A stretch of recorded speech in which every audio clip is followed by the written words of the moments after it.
সুধী বন্ধুরা, কেমন আছেন সবাই? আশা করি সবাই ভালো আছেন। টেকনিক সলিউশনটি আজকে ভিডিওতে সবাইকে স্বাগতম। আমরা রেগুলারলি আমাদের চ্যানেলে এই ধরনের ভিডিও দিয়ে থাকি। অবশ্যই চ্যানেলটি সাবস্ক্রাইব করে রাখবেন ভবিষ্যতে অনেক ভিডিও পাওয়ার জন্য। তো একটা ভাই লিখেছে বুথের টাকা উঠলে 5 টাকা করে চার্জ কাটতেছে কিসের জন্য? এটা ডাচবাংলা ব্যাংকের ক্ষেত্রে। তো এখানে নেক্সাস পে স্টেটমেন্ট সে দেখতে পাচ্ছে উইথড্র করছে সে 21 তারিখ 1000 টাকা, কিন্তু এটিএম ক্যাশ উইথড্র 5 টাকা। তো ডাচবাংলা ব্যাংকের অনেক রকম অ্যাকাউন্ট আছে। 500 টাকার অ্যাকাউন্ট আছে, সেভিংস 5000 টাকার সেভিংস অ্যাকাউন্ট আছে। এগুলোর মধ্যে পার্থক্য আছে। তো আপনাদের দেখাই আমি। এই দেখেন, এটা হলো 500 টাকার অ্যাকাউন্ট। এই দেখেন এখানে 500 টাকা লেখা আছে না? এটা হলো গিয়ে এখানে বলছে আপনার এটিএমে উইথড্র লিমিটে। এই দেখেন এখানে 20,000 টাকা পার ডে তুলতে পারবেন। নাম্বার অফ ট্রানজ্যাকশন, কটা ট্রানজ্যাকশন করতে পারবেন সেটাও এখানে লেখা আছে এটিএমে।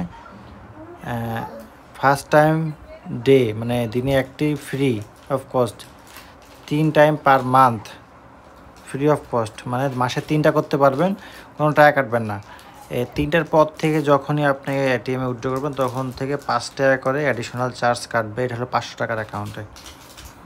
ক্লোজিং চার্জ 200 টাকা আরও আছে। এখন যদি আপনি এই প্লাস অ্যাকাউন্টটা যদি কিনেন, এই 5,000 টাকা যেটা অ্যাকাউন্ট ওপেনিং ফি, এই 5,000 টাকা আপনার অ্যাকাউন্টে থাকবে, কাটবে না, উইথড্র করা যাবে না, খালি অ্যাকাউন্টে ডিপোজিট হয়ে থাকবে। এটার ক্ষেত্রে আপনি হলো গিয়ে এটিএম উইথড্র পাবেন 80,000 টাকা। Maximum number of ATM transaction পাবেন, দিনে 5টা করে পাবেন ফ্রি অফ কস্ট। দিনে 5টা বেশি করলে 5 টাকা করে কাটবে, এবং 10টা করে পাবেন হলো মাসে।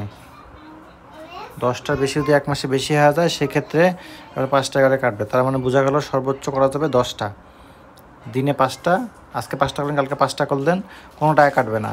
আজকে 6টা করলে 5 টাকা কাটবে, কালকে 6টা করলে 5 টাকা করে কাটবে। এবং মাসে যদি আজকে কালকে 5টা করে করলেন, পরবর্তীতে যখন এটিএমে উইথড্র করবেন তখন 5 টাকা করে ফ্রি অফ চার্জ করবে। আশা করি আপনি বুঝতে